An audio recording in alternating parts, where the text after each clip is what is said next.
विद्यार्थी मित्रांनो, सह्याद्री ट्युटोरियल्स मध्ये तुमचं स्वागत आहे। आज आपण इंटिग्रेशनचा 2018 किंवा 2018च्या सीईटीच्या पेपरमध्ये इंटिग्रेशनचे जे काही क्वेश्चन्स आले होते ते आपण सॉल्व्ह करून घेऊया।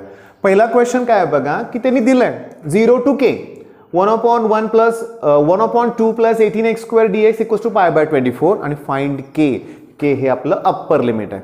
बर, हे जर तुम्ही बघितलं तर एक्सरसाइज 5.2 मध्ये तुम्हाला या टाइपचा क्वेश्चन दिसेल। फक्त इथं 18 आलंय, तिथं 8 दिले, लक्षात घ्या। म्हणजे मी तुम्हाला सांगतोय टेक्स्ट बुक मधलेच न्यूमेरिकल्स फक्त करायचे आहेत, दुसरं काही करायची गरज नाही। म्हणजे हे लेक्चर बघून झाल्यानंतर 5.2 30 न्यूमेरिकल्स आहेत, सगळे सोडवायचे आहेत, लक्षात घ्या। बरं, आता हे सॉल्व्ह करूया आपण। काय करावं लागेल माहिती सांगा बघू। हे 18 मला कॉमन काढावं लागेल, म्हणजे 1/18 0 to k 1/, आता 2 मधून 18 कॉमन काढलं की 18 तिथं डिवाइड करावं लागेल, म्हणजे 1/9 येईल। आणि 1/9 हा 1/3 चा स्क्वेअर आहे, प्लस आता इथं आलं x² dx आणि हे आपलं आहे π/24। आता समजून घ्या 1/, मला हा फॉर्म्युला पार्ट पाहिजे की 1/a² + x² चं इंटिग्रेशन।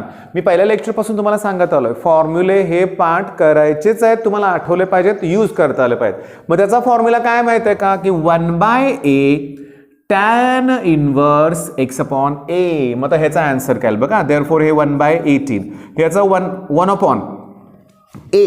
कोण आहे इथं 1/3, मी ते मी खाली लिहितो, आणि tan इनवर्स x/1/3। पण मला इथं लिमिट पुट करायचं आहे 0 to k and that equals to π/24। आता डोकं वापरा, 18 ला 3 ने डिवाइड केलं 6 येईल, अपॉन 6 इकडं इंटू 6 होतील, आणि 24 ला 6 ने डिवाइड करा π/4 येतील। म्हणजे हे सगळ्या टर्म मी तिकडे कॅन्सल केलेत। आता tan इनवर्स 3x फक्त उरलं इथं, हे 3 मी इथं घेतलं, 0 to k and that equals to π/4, 6 4 24।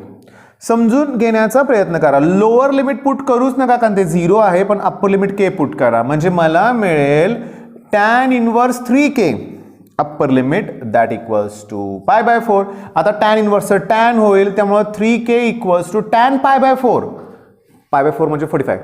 मग tan 45 ची व्हॅल्यू किती आली 1 × 3 अपॉन 3, मग k ची व्हॅल्यू आली किती 1/3। मग पहिलं न्यूमेरिकल तुमच्या लक्षात आलंय, ओके।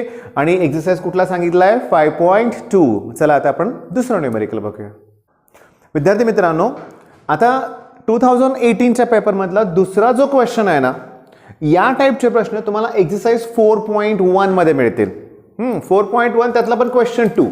पण तिथं कसं आहे माहिती आहे का, तिथं आहे sin² x cos² x। म्हणजे टेक्स्टबुक मध्ये काय दिलंय sin² cos² आणि सीईटीत मात्र sin x आणि cos² x आलाय, पण दोन्हीची सोडवायची मेथड सेमच आहे। ज्यांनी इंटिग्रेशनचा अगोदर परफेक्ट अभ्यास केलाय ना, ते असा प्रश्न विचारतील, इतकं सोपं सीईटीत येतंय, ह्याच्यापेक्षाही सोपे प्रश्न आहेत, कारण इंटिग्रेशन तुम्हाला अवघड वाटतंय। बाकी मॅट्रायसेस, लॉजिक, त्याच्यानंतर वेक्टर, 3D लाईन प्लेन, सगळ्यांचे सोपे प्रश्न येतात, लक्षात घ्या। त्यामुळे मॅथ्स मध्ये चांगला स्कोर हा करायचा आहे।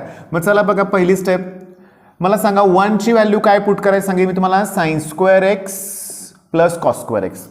नंतर डिनॉमिनेटर सेपरेट करा, sin x cos² x, sin x आणि cos² x आणि dx। आता झालं, लक्षात घ्या बघा, हा साइन या स्क्वेअरला कॅन्सल होईल, ओके।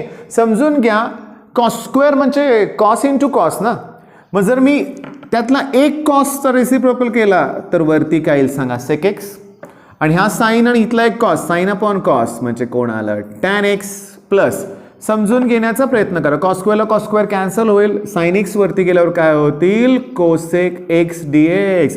मग याच्या पुढचं तुम्ही सोडवा ना, डायरेक्टली फॉर्म्युला आहे, sec x चं डेरिव्हेटिव्ह काय sec x tan x।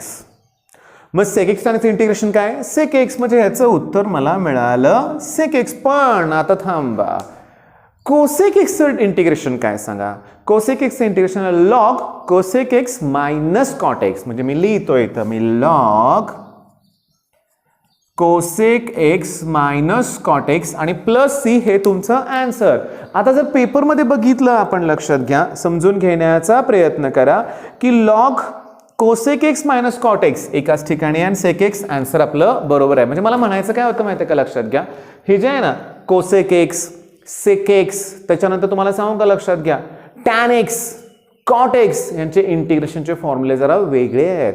मग तुम्ही जेव्हा 4.1 सोडवाल ना त्यातला क्वेश्चन 2 तुमचे बरेचसे त्यात फॉर्म्युले क्लिअर होतील. चला मग आता तिसरा क्वेश्चन बघूया. आता तिसरं जे न्यूमेरिकल आहे ना बघा ते एक्सरसाइज 4.4 मध्ये त्या टाईपचे न्यूमेरिकल्स. पण एक्सरसाइज मध्ये कुठं असं दिलेलं नाही रे बाळांनो. बघा समजतं का तुम्हाला की आपल्याला सॉल्व करायचं आहे, दिलेल्या आन्सरला ह्याच्याशी मॅच करून ए आणि बी ची व्हॅल्यू काढायची आणि त्यांची ॲडिशन करायची आहे. फारसं अवघड नाही आहे. मग चला सॉल्व करूया. बघा ह्याच्यातनं 9 कॉमन काढणार तुम्ही का एक्स स्क्वेअरचा कोएफिशियंट 1 पाहिजे. पण 9 बाहेर आल्यावर 1/3 होतील स्क्वेअर रूट. 16 मधून 9 कॉमन काढलं की 9 न डिवाइड करावं लागेल. मग 16/9 म्हणजे तो 4/3चा स्क्वेअर आणि हा एक्सचा स्क्वेअर आणि dx. मग ह्याचा आन्सर परत फॉर्म्युला पार्ट पाहिजे 1/रूट कॉन्स्टंटचा स्क्वेअर आणि एक्स स्क्वेअर dx समजा असेल त्याचा आन्सर येणार साइन इनवर्स x/a. म्हणजे याचं आन्सर येणार आहे साइन इनवर्स x/a. a म्हणजे 4/3 ते 3 इथं लिहितो ना मी 4/3. ठीक आहे. आता समजून घेण्याचा प्रयत्न करा +c. आता या आन्सरला मी त्याच्याशी जर कम्पेअर केलं तर मला a म्हणजे साइन इनवर्सचा कोएफिशियंट तो आहे 1/3. b म्हणजे एक्सचा कोएफिशियंट आहे तो आहे 3/4. अरे रे रे 3/4. मग मला याची व्हॅल्यू काढायची आहे. मला वाटतंय कालच्या किंवा परवाच्या लेक्चरमध्ये हा होता पण तिथं अल्फा आणि बीटा होतं. आठवतंय रिपीट झालाय क्वेश्चन लक्षात घ्या. रिपीट झालाय अल्फा आणि बीटा होतं पण विचारलं होतं काय माहितीये का अल्फा + 1/बीटा म्हणजे a + 1/b विचारलं होतं म्हणून आपण इथं फक्त बीटा विचारलंय. म्हणजे मला सांगा मग तुमचा आन्सर काय 1/3 + 3/4. 4 1 जा 4 3 3 जा 9 आणि इथं 12 म्हणजे आन्सर येणार आहे 13/12. म्हणजे एक लक्षात आलं का क्वेश्चन्स रिपीट होत आहेत. मग चला आता चौथा क्वेश्चन बघूया आपण. विद्यार्थी मित्रांनो आता चौथं न्यूमेरिकल जे आहे ना ते एक्सरसाइज 4.9.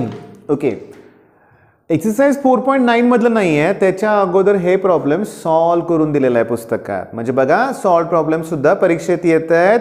आणि एक्सरसाइज मध्ये कसं आहे तुम्हाला सांगू का सॉल्व करून हा प्रॉब्लेम दिला आणि एक्सरसाइज मध्ये इथं मायनस आणि मायनस आहे एवढाच फक्त फरक आहे.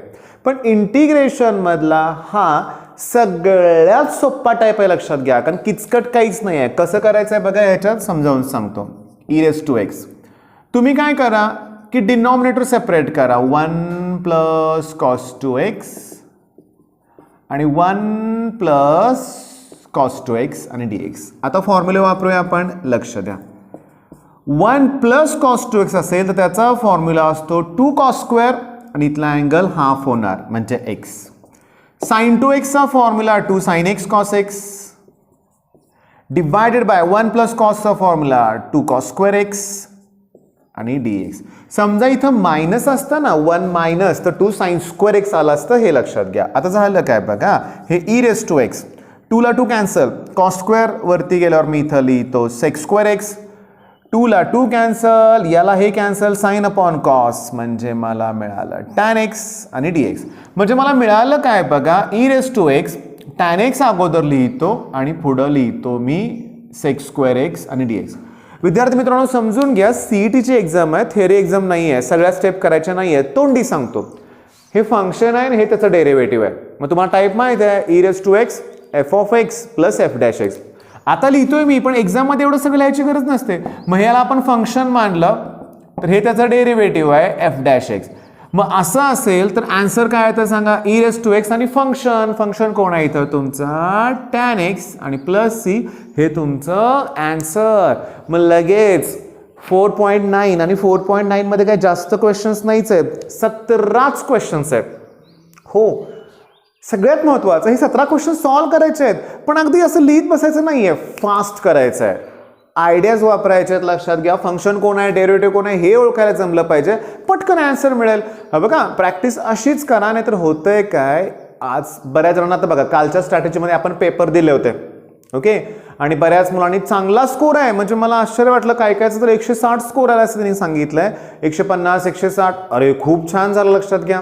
कारण मी लास्ट टाइम बोललो की माझ्या क्लासमध्ये ज्या विद्यार्थ्याला खूप चांगला स्कोर होता पण या टेस्टमध्ये त्याला 72 होते फक्त आउट ऑफ 200. मग ते ऑलमोस्ट पुन्हा डबल झाले लक्षात घ्या. मग मुद्दा काय टाइम मॅनेजमेंट तुम्हाला जमले पाहिजे. मग आता हा क्वेश्चन तुमच्या लक्षात आलाय एक्सरसाइज 4.9 सगळा सॉल्व करा. आता आपण 5वा क्वेश्चन बघूया. विद्यार्थी मित्रांनो, आता हे 5वं जे न्यूमेरिकल आहे ह्यात मला बाय पार्ट्स वापरायचं आहे, पण मला तुम्हाला सांगायचं आहे काय, एकदा बोललो तुम्ही generalized by parts rule use करायचा आहे. जर सुरुवातीची टर्म तुमची एक्स स्क्वेअर एक्स क्यूब अशी जर असेल ना तर तुम्ही यूज करा जनरलाइज्ड बाय पार्ट रूल. कसं तुम्हाला सांगतो लक्ष द्या. ही पहिली टर्म आणि ही दुसरी टर्म. मग पहिल्या ब्रॅकेटमध्ये काय करा तुम्ही की पहिली टर्म ॲज इट इज लिहा आणि दुसऱ्या टर्मचं ब्रॅकेट द्या बरं का, ब्रॅकेट द्या, दुसऱ्या टर्मचं इंटिग्रेशन घ्या. मग सेक्स स्क्वेअरचं इंटिग्रेशन tan x, लिमिट लिहा 0 to π/4. आता मायनस पहिल्या ब्रॅकेटमध्ये जे आहे त्याचं डेरिव्हेटिव्ह काढा, ते किती येणार आहे सांगा 1. दुसऱ्या ब्रॅकेटमध्ये जे काय आहे त्याचं काढा इंटिग्रेशन. मग tan x चं इंटिग्रेशन काय सांगा log sec x, म्हणजे मला इथं मिळालं log sec x. पुन्हा लिमिट लिहा 0 to π/4 प्लस पुन्हा ब्रॅकेट. बघा पहिल्या ब्रॅकेटमध्ये जे काय असेल त्याचं डेरिव्हेटिव्ह काढायचं. पहिल्या ब्रॅकेटमध्ये 1 आहे, 1चं डेरिव्हेटिव्ह 0, त्यामुळे इकडच्या टर्म्स घ्यायची आता गरज नाही आहे. म्हणजे तुम्हाला कळालं का, इथं जर एक्स क्यूब असतं ना एक्स क्यूब, तर पहिलं डेरिव्हेटिव्ह इथं आला, सॉरी पहिली टर्म इथं आहे तशी आली असते. एक्स क्यूब इथं असतं, एक्स क्यूबचं डेरिव्हेटिव्ह इथं आलं असतं 3x², त्याचं डेरिव्हेटिव्ह इथं आलं असतं 6x, त्याचं डेरिव्हेटिव्ह आलं असतं 6. म्हणजे तुम्हाला ना जनरलाइज्ड बाय पार्ट रूल तुम्ही यूज केला, तुम्ही गुगलवर सर्च करा जनरलाइज्ड बाय पार्ट रूल आणि त्याचे 2-4 न्यूमेरिकल्स सॉल्व्ह करा. आता लिमिट पुट करूया. चला, लोअर लिमिट 0 पुट करायची गरज नाहीच आहे, अप्पर लिमिट पुट करा π/4 इंटू tan π/4 ची व्हॅल्यू येणार आहे 1. मग 1 लिहायची गरज नव्हती. मायनस, आता समजून घेण्याचा प्रयत्न करा. इथं मात्र इश्यू आहे थोडासा, हे मायनस साइन इथं येतो मी, हे 1 जाऊ दे. अप्पर लिमिट π/4 जर मी पुट केलं π/4 तर मला sec π/4 ची व्हॅल्यू काय मिळेल √2 लक्षात घ्या. म्हणजे मला इथं मिळेल log √2. ओके ठीक आहे. मायनस आता लोअर लिमिट, इश्यू काय, लोअर लिमिट 0 पुट करूया. इथं काय येते बघूया आपण. लोअर लिमिट 0 पुट केलं की sec 0 ची व्हॅल्यू किती 1, बरोबर. cos 0 ची व्हॅल्यू 1 असते म्हटलं, sec 0 ची पण 1 येणार आणि log 1 ची व्हॅल्यू काय असते 0. म्हणजे चला इथं पण लोअर लिमिटची गरज नव्हती. तर मला आन्सर मिळालं π/4 मायनस log √2.